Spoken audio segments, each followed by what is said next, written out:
Hello guys, my name is Dr. Chinozek, also known as Bethany Blaze. I'm a medical doctor, physiotherapist, and content creator.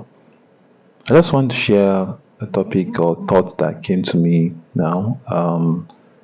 Trauma stigmatization. I noticed that there is a high rate of trauma stigmatization even among those of us around. In fact, sometimes even on social media, you notice that people come to share their pain or their expression, maybe due to trauma or due to a particular negative experience they had in the past, and you discover that there are sometimes there's an attitude, words, or um, means whereby that person's experience is downplayed or made to look insignificant. Now, trauma stigmatization are negative views, thoughts, and attitudes directed towards someone to downplay or minimize the impact of their negative experiences of their trauma. A lot of us are dealing with one trauma or the other, knowingly or unknowingly, and many times it's when someone shares his own experience, there's always this issue of, oh, don't you think that my own, yeah, if you hear my own self, in fact, you will know that my own is even worse than your own. You see, many times we also forgotten the fact that we all process trauma differently. We all had different kinds of trauma, even if the experiences might be similar. But then there are a lot of dynamics here. You're talking about the personality, the experience, the environment, and other external factors that have made the person's trauma or experience unique to that person. So we are not doing a comparison of trauma here. We're not doing a comparison of negative experience. We're not trying to, victim comparison here. We're trying to also um, highlight or bring out how we can solve a particular problem, or how that person can seek help in terms of what that person, he or she is experiencing or has experienced. So trauma stigmatization is very widespread, and I don't know why it has become part of our system. So in that way, we can say that there is a structural aspect to it. There's also a personal aspect to it.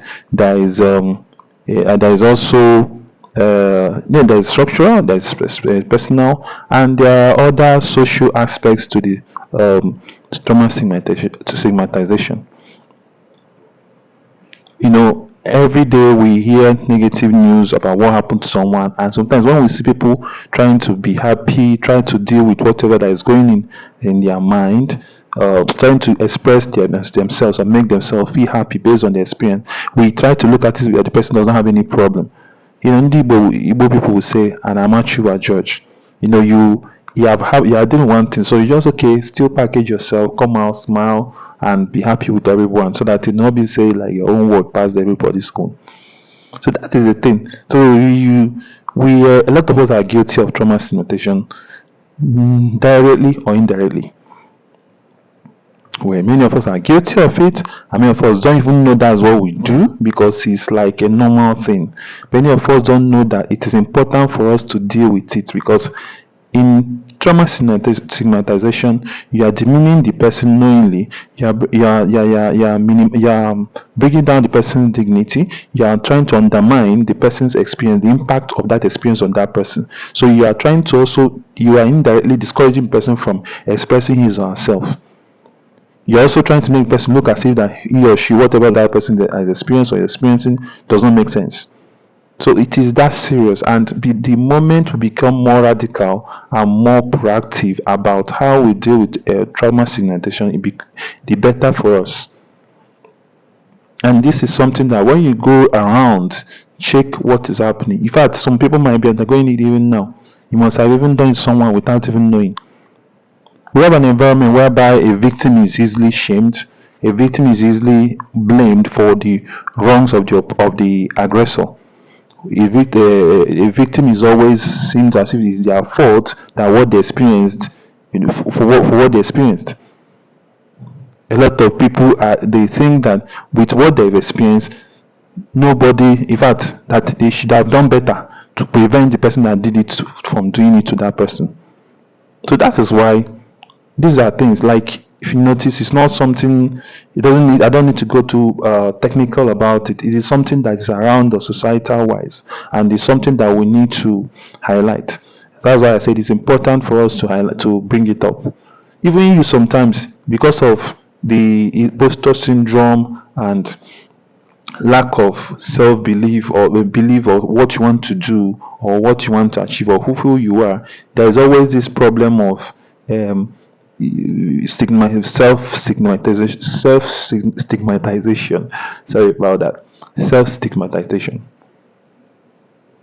So when you are doing this to yourself, you feel that, oh, maybe my own problem, this one, not knowing that as you are thinking that your own is too bad, another person's own might be too bad. So your own might even not be as bad as the other person's own. But then, just like I said, we're not comparing experiences. We are just trying to highlight the problem so that we'll be able to nip it in the bud. So trauma stigmatization is very, very serious. We can help. How can we help with that? Trauma stigmatization, we can help to be more empathetic, we be more listen more. We can learn to be more kinder. We learn to be more open or more engaging. Also, we can also learn to find ways to support that individual. As professionals in the healthcare, in the social services, it's important for us to imbibe these qualities. Have a listening ear, be more empathetic. You see, most times it's very easy to just okay, don't worry, you just wave off the person, try to shield the person. But many times the solution to the person's problem is a listening ear, just a listening ear. You don't even need to say anything. So that's why sometimes mirroring is very important. You can mirror the person. You try to show that the person is you try to tell the person that the person wants to know that they actually care and they are worth it and they matter in the scheme of things. So you don't need to do so much, but then you have to do so much. You have so much to do. You don't need to do so much, but then you have so much to do. Because in the process of trying to provide solution, provide help, and provide services that will help the person to get better, you also in the right way helping another person who might not be there. Because one thing a lot of us don't understand is that when it comes to things like this, one person, once somebody is affected, it affects people around that person, and once it affects people around that person, it affects people around those people. Once it affects people around those people, it affects other people around those people. It keeps on going that way until it ultimately affects you, that might feel that it doesn't concern you, or it doesn't matter, or concern you, know how to do it. So that is the thing. So we can be more empathetic. We can also learn more about trauma stigmatization. We can also learn more how people process trauma. Understand that people process trauma differently. People experience trauma differently. People get healed differently. Healing times are different. For the fact that some people have something happen to them, maybe a person lost a loved one and maybe recovered and got through with it over 6 months, doesn't mean another person can have to do it in 6 months. Some people might take them years. Some people might take them shorter time too. So, but in all these things, our understanding about the condition will make it easier and better. Our open-mindedness in terms of dealing with some of these challenges can be very, very essential. So, for victims of abuse, spousal, friendship, and a lot of physical abuse from other people, bullying, these are people that experience trauma at one time or the other. So they need help. They need a listening ear. They need direction. They need information. They need someone to be there for them. But many times we're not. We try to downplay, undermine what they're experiencing. And then the challenge now is that because we have a highly patriarchal society, the male is just felt to be like, are you not a guy? Why should you even cry? Are you not a man? Men don't do this, men don't do that. At the end of the day, you are killing the person is finding means of expression. Now there is a subtle aggression, there's a silent aggression, there is just that means whereby the person's experience is repressed. suppressed, and then tomorrow he finds expression through one means or the other, which might be more dangerous to the society at large, not just to the people around the person. There's so much to talk about in this. Like, it keeps on touching a lot of places. You see, trauma could be a reason why somebody is too nice. Trauma could be a reason why somebody behaves like a child, an adult.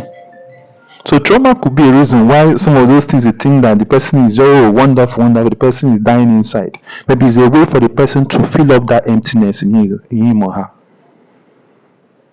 So that is the thing. So I encourage us to be more empathetic, to try to help those that stigmatized trauma, who are victims of trauma stigmatization, and also try to shame those who stigmatize those who have trauma. If you are among those that stigmatize those who have experienced trauma, then you need to be called out. You need to be dealt with. You need to be shamed yourself. But then two wrongs don't make a right. So that is why we need to desist from it. We can do better. It's in us. We have the ability, we have the capacity. It's all about having the willingness to make a change. It's all about having the desire to be able to make impact in the life of people around us. So that's it for today. This is Suchin Nauzekwe, also known as Betting Blaze. I am a medical doctor, physiotherapist, and content creator. I look forward to hearing from you again and interacting with you just as we've always been doing. Take care and God bless.